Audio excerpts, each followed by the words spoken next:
Hi everyone, let's talk about some first impressions for Legends Untold. As I said in the main video, this is just a portion of Legends Untold. This is the cave portion. There are things in the rules for using the other environments and scenarios that come in the different boxes and just combining them to make a huge adventure. But just for the cave scenario that I've played so far, it's been really enjoyable. There's a lot of different things in the, is it 7 missions that come with the game? And they are going to not only change your mission and the rules of what's going on in the game, but they'll also change the events that can happen, because obviously one can't happen because it's out there as the scenario.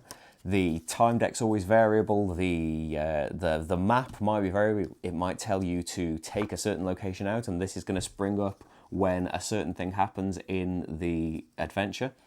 It's a really nice cooperative game as well, because a lot of the time you will be communicating and asking each other, well, can you do anything about these checks? We've got this barrier that needs IQ and move and things. Oh, I get +1 to move if I do this, or I can exhaust this card and then I can get a +2 to this roll. There's a lot of back and forth between, can you help this situation? And in combat it's the same as well, using your weapon skills, and do we want to go ranged or melee? It makes a difference, because if you go melee, then you can stop ranged people attacking, and the enemies only attack in your rolls. I really like that as well. It's a very simple way of doing the combat. If you roll well, you're going to either give someone an advantage or you're going to deal damage to the enemies. If you roll badly, then they are going to do damage to you or push you back or something. And it's all done in just the one roll, so that's really nice.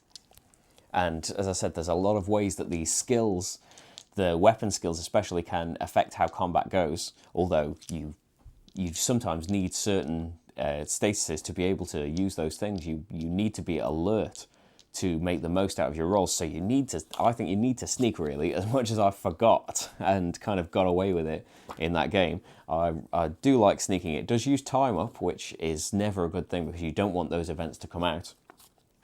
But getting a +2 to that roll and potentially being alert for the next room is really going to help you out a lot.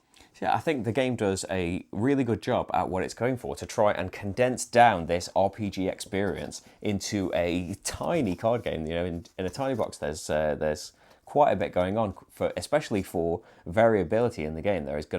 Everything is going to change quite a bit from game to game. I really like when you have to draw a specific thing from the adventure deck. The loot isn't set aside, it's suddenly a reward for doing the thing that you're attempting, and that makes the scenarios like this one, where you needed to get the note and the map to win the scenario. It could be terrible if you need an encounter, so you discard all these things and you just see the map skidding by.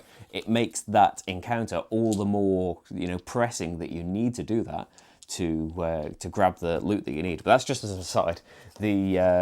So yeah, the RPG experience of this is really nice. It's very cooperative, and it's just really nice building out this map on the table and seeing and remembering the things through the barriers that are left out, and remembering what we did, as we were making our way through this cave. I really like the kind of representation at the end of the game, where we can see what we've kind of achieved, and at least the barriers that we broke through, if they're still open by the end of the game.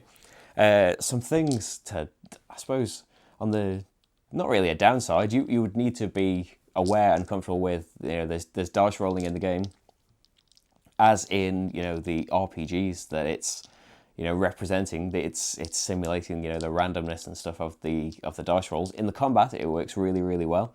You can mitigate it quite a lot with skills and things, and if you sneaked and so you're alert, you can get bonuses in a lot of the encounters and things. A lot of your cards will work together to give you advantages. You can get lights and things that help you out in the encounters. There's a lot of mitigation to these dice. If you can get the mastery, you can roll 4 and keep 3. So it's not that you're at the mercy of the dice, but there is going to be a lot of dice rolling, so you need to be aware of that. But it's, the nature of the game. So that was Legends Untold. And if you'd like to check out the Kickstarter, I'll put the link up again so you can have a look at the campaign, see the other decks they've got going on, and all sorts of things that will be added to the game. And you'll get to see more of the art and stuff that's ready. Remember, this is all prototype stuff. It's just laminated cards and things. there's going to be very nice things lined up for the real thing when it happens. So that was Legends Untold. Thank you very much for watching, and I'll see you for the next game. Bye, everyone.